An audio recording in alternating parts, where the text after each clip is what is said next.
एक व्यक्ति की वजह से पूरे बॉलीवुड को बदनाम नहीं किया जा सकता, ये कहना है हमारी माननीय सांसद का। लेकिन मैं उन माननीय जया आंटी को एक बात कहना चाहूंगा।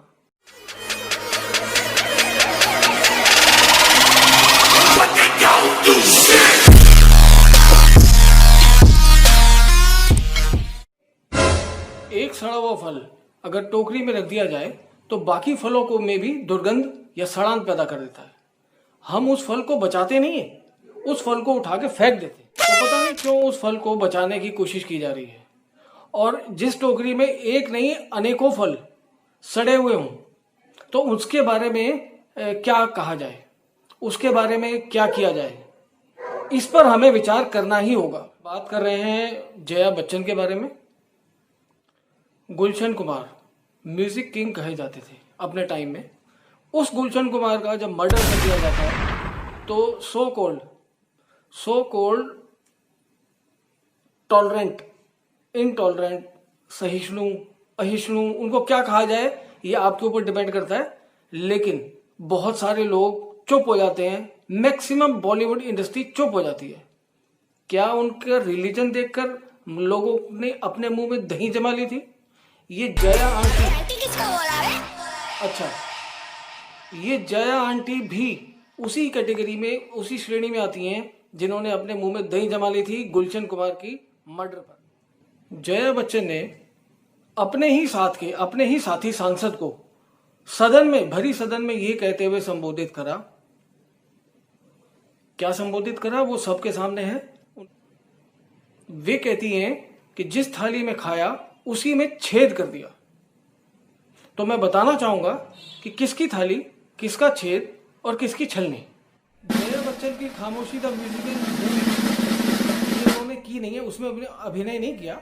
लेकिन वास्तविक जीवन में जया जी ने खामोशी द म्यूजिकल अपने जीवन में उसको, जया बच्चन जी उस समय भी खामोश रही जब माननीय नेताजी आदरणीय मुलायम सिंह ने यह कहा था, रेप के ऊपर बयान देते हुए ये कहा था कि बच्चे, लड़के हैं, बच्चे हैं, उनसे गलतियां हो जाती हैं।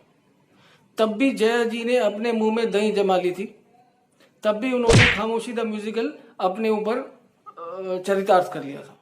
वे तब भी चुप रही जब अखिलेश यादव की धर्मपत्नी डिंपल यादव द्वारा, उन्हीं की पार्टी के कुछ लोगों के द्वारा जब उनको छेड़ा गया और जब डिंपल यादव बार बार ये चिल्ला रही थी, भैया से शिकायत कर दूंगी, भैया से शिकायत कर दूंगी, तब भी वे मौन रही, तब भी वे चुप रही। तब भी चुप रहती हैं जब मुंबई बम ब्लास्ट केस में मुंबई फिल्म इंडस्ट्री के लोग ही सजा काटते हैं, आरोपी बनाए जाते हैं, उन पर केस चलता है, कोर्ट उनको सजा भी सुनाती है। वे तब भी चुप रही। उनको उस समय भी थाली में छेद नहीं दिखा। सल्लू भाई की कार से कुछ बेकसूर फुटपाथ पे रहने वाले, सोने वाले कुछ लोग कुचल के मारे जाते हैं, लेकिन तब भी उनको थाली में छेद नहीं दिखा। छोटे नवाब द्वारा और कुछ 2-4 और फिल्म इंडस्ट्री के लोगों के द्वारा जब ब्लैक बक का शिकार किया जाता है, बॉलीवुड बदनाम होता है, बॉलीवुड की इंडस्ट्री में दाग लगता है, तब उनको थाली में छेद नहीं दिखता। उनको थाली में छेद तब दिखता है जब किसी अपोजिशन वाली पार्टी ने उनकी इंडस्ट्री में, जिसमें वो भी हैं और जिसने बोला वो भी हैं, मैं बात कर रहा हूँ रवि इंडस्ट्री से ताल्लुक रखते हैं, एक ही संसद भवन में बैठते हैं, लेकिन अगर कोई एक आदमी जो उनकी विचारधारा, उनकी पार्टी से मेल नहीं खाता, वो अगर कुछ आवाज उठाता है तो उनको बुरी लगती है। वो ये कहती हैं कि जिस थाली में खाया उसी में छेद कर दिया। थाली में छेद तब भी नहीं दिखता जब ममता कुलकर्णी, मंदाकिनी, मोनिका बेदी, इन जैसी कुछ हीरोइंस या फीमेल एक्टर, बॉलीवुड की फीमेल एक्टर जब किसी डॉन के साथ अपने रिश्ते बना लेती हैं, उनके साथ रहती हैं, उनको तब भी थाली में छेद नहीं दिखता। उन लोगों की हर किसी कारगुजारी पर माननीय जया चाची श्री वे अपना मौन धारण कर लेती हैं और अपने आंखों पे गांधारी की तरह पट्टी भी बांध लेती हैं। जया चाची ये भी कहती हैं कि बॉलीवुड इंडस्ट्री गंगा की तरह पवित्र है।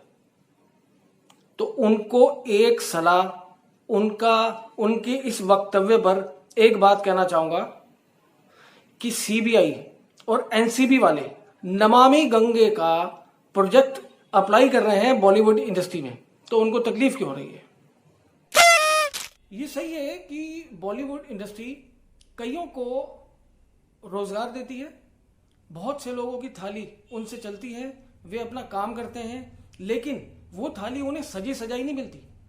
उनकी मेहनत होती है, उनकी कड़ा परिश्रम होता है, जिसकी बदौलत उस थाली में से वो अपने लायक कुछ रोटी, कुछ टुकड़े उठा पाते हैं। माया नगरी किसी की बपोती नहीं है, किसी भी व्यक्ति की निजी बपोती नहीं है कि कोई भी आदमी किसी के बारे में कुछ भी कहता बने। हर व्यक्ति का अपना एक मत होता है, लेकिन आप ये कह दें कि जिस थाली में आप खाते हैं उसी में छेद करते हैं, क्यों? क्योंकि आपने कुछ सवाल खड़े करे। मैं जया आंटी को यही कहना चाहूंगा कि ये वही बॉलीवुड है जो कठुआ रेप में प्लेकार्ड लेकर तख्तियां लटकाना शुरू कर देता है, जो सीए एनआरसी पर कैंडल मार्च निकालता है, कास्टिंग काउच पर चुप हो जाता है, उड़ता पंजाब पर मूवी बनाता है, वाहवाही पाता है। जय जी, एक बात और, जब आपका बुरा समय फाइनेंशियली तौर पर आया था तो उस समय जिस व्यक्ति ने आपकी मदद करी उनका नाम था अमर सिंह, स्वर्गीय अमर सिंह। जिस उद्योगपति ने आपकी मदद की उसका नाम था अनिल अंबानी। और उन दोनों ही आदमियों से आपने अपना समय ठीक होने पर, फाइनेंशियली कंडीशन स्ट्रांग होने पर अपने रिश्ते खत्म कर लिए। अमर सिंह के अंतिम दिनों के बारे में सबको मालूम है, सोशल मीडिया पे सबको छाया हुआ है, सबके बारे में पता है। अनिल अंबानी किस तरीके से अपनी फाइनेंशियल पोजीशन में डाउन है, अपने बिजनेस में किस तरीके से नीचे आए हुए हैं, वो भी सबको मालूम है। लेकिन इन दोनों के बुरे समय में आपने इनका साथ नहीं दिया। एक्चुअल में थाली में छेद करना इसे कहते हैं, इसे ही कहते हैं थाली में छेद करना। और आखिर में सिर्फ एक ही बात कहना चाहूंगा, जिस थाली में ड्रग्स, कोकीन, मारिजुआना, चरस, इस तरह की चीजें जिस थाली में सजाई गई हों, उस थाली में सचमुच छेद कर ही देना चाहिए। इतना छेद कर देना चाहिए कि कंफ्यूज हो जाए कि सांस कहां से ले। और हाँ, अगर आपको ये वीडियो पसंद आया है तो इसको शेयर कीजिए, लाइक कीजिए, क्योंकि अगर आप अपनी इस विचारधारा से सहमत होते हुए भी इस वीडियो को शेयर नहीं करेंगे तो जिनकी विचारधारा देश के खिलाफ है, समाज के खिलाफ है, या आपके और मेरे खिलाफ है, वे लोग सफल होंगे और हमें उनको असफल करने का प्रयास करना है। जय हिंद, जय भारत।